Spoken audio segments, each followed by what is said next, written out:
আমরা 1,29,80,367টি গবাদি পশু এই কোরবানির জন্য প্রস্তুত করা হয়েছে আছে,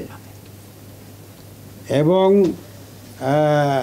যা গতবারের চেয়ে 4,44,034টি এই গবাদি পশুর সংখ্যা বেশি এবার আয়োজনে রাখা হয়েছে।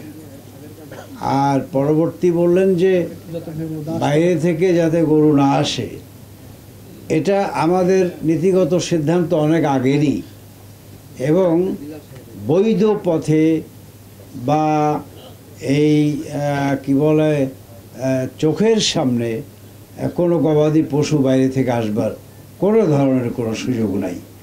এখন চোরাই পথে বিভিন্ন সময়ে হয়তো দুই একটা বিচ্ছিন্ন বিক্ষিপ্ত ঘটনার কথা আপনারা বলে থাকেন, জেনে থাকেন, সে ব্যাপারেও আমরা সতর্ক, যাতে একদমই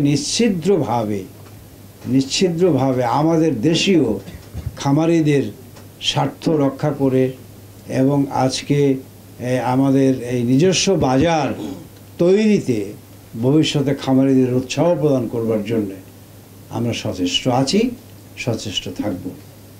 সাধারণত এখন গরু ছাগল এগুলো বিক্রি করার জন্য কারা কারা প্রস্তুত হয়েছে সেটা ঘরে ঘরে যেয়ে নিরূপণ করা সম্ভব, কিন্তু এখন কারা কারা কিনবে, এইটা নিরূপণ করা তো একটা অবাস্তব ভিত্তিক বিষয়। তারপরেও সাধারণত আমরা একটা মানে কি বলে যে একটা পরিসংখ্যান ধরে এইভাবে যে গতবারের বিক্রিত গরুর পশু 5-10% এদিক ওদিক হতে পারে, কম বেশি হতে পারে, সাধারণত বাড়ে।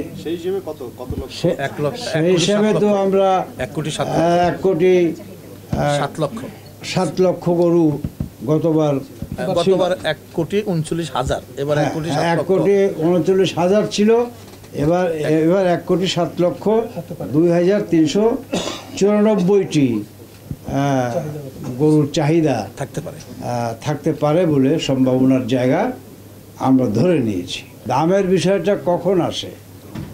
যখন চাহিদা এবং সরবরাহের মধ্যে বড় পার্থক্য হয়, তাই না?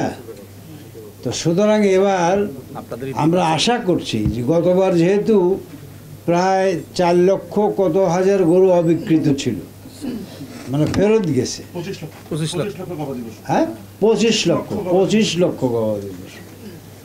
তো এখন প্রশ্ন হলো যে আর আমাদের সেই সম্ভাব্য একটা যাচাই বাছাই করে চিন্তা যেহেতু করেছি যে হয়তো 5-10% এদিক ওদিক হতে পারে, সেই হিসাবে আমাদের এবার যে সংগ্রহের পরিমাণ বা পরিসংখ্যান, তাতে মনে করি যে সে চাহিদা এবং সরবরাহের মধ্যে কোনো পার্থক্য থাকবে না, বরং সামঞ্জস্যই থাকবে, এবং সেই সামঞ্জস্য অনুযায়ী এই মানে ক্রয় ক্ষমতা সহজলভ্য হবে বলেই আমরা বিশ্বাস করি।